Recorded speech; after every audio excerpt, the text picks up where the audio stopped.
Yeah, well, they're going to see, I loved it in the draft they showed me diving on the floor for my clip.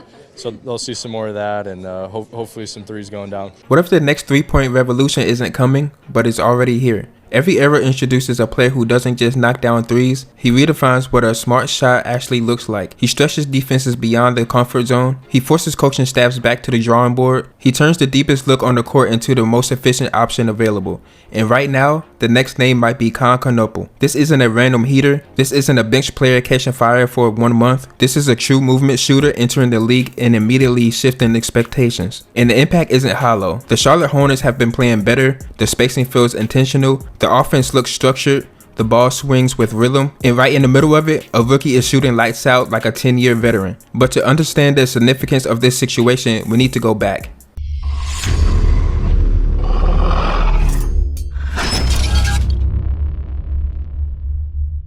It began with Reggie Miller. He didn't just hit threes, he turned them into a weapon. In a league dominated with physicality and mid-range scoring, he sprinted defenders through endless screens, his release was quick, and his confidence was unmatched. With the Indiana Pacers, he showed the world that the three-pointer could be a dagger, not just a bailout. Then came Ray Allen. He mastered the details, the mechanics, and he was precise. He was always balanced, and his footwork was disciplined to perfection. From Milwaukee to Seattle to Boston and Miami, he transformed his shooting into a repeatable science. And when he buried that final shot in 2013, it wasn't a lucky shot, it was preparation meeting pressure. Then the game erupted with Stephen Curry. He didn't just adopt the three, he detonated the sport with it.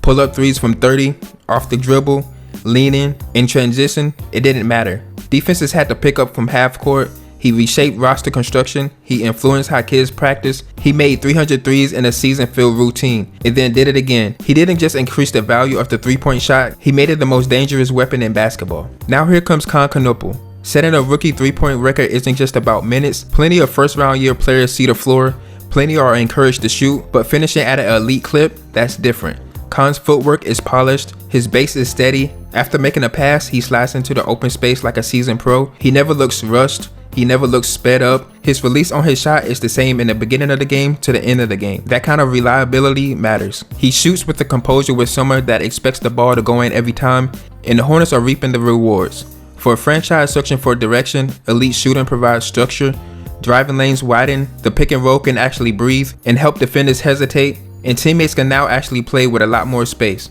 Shooting isn't only about putting points on the board, it's about gravity, and Kon Knueppel is already bending the floor. So here's the bigger question, what's the ceiling? If he continues to evolve, tighten his handle, add muscle, and develop a reliable off-the-dribble creation, we're not just discussing a great shooter, we're discussing someone who could actually define the era. Longevity and durability will be crucial.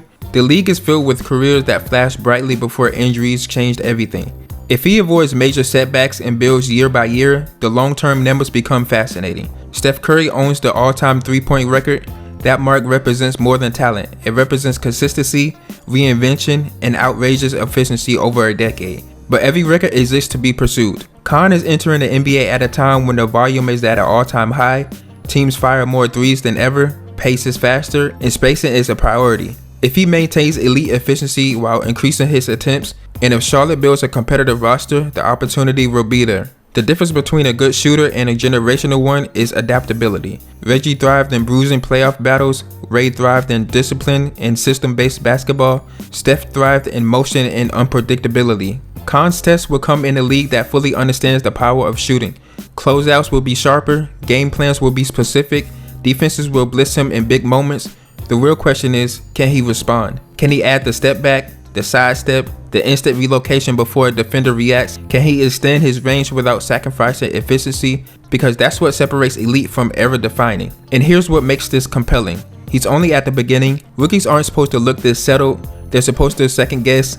They're supposed to struggle with speed and physicality. Kon looks composed, balanced, and confident. Every generation eventually crowns a shooter who shifts the geometry of the sport. It's early, far too early to hand out titles, but breaking a rookie record isn't random, it's a signal. A glimpse of what could be forming. If he keeps progressing, if he keeps refining, and if he stays healthy, we might be witnessing the opening chapter of a career that someday belongs in the same conversation as the greatest shooters the game has ever seen. And if that moment arrives, the league won't simply adjust, it will evolve once again. And if you enjoyed this video, leave a like and subscribe, and I'll catch you in the next one.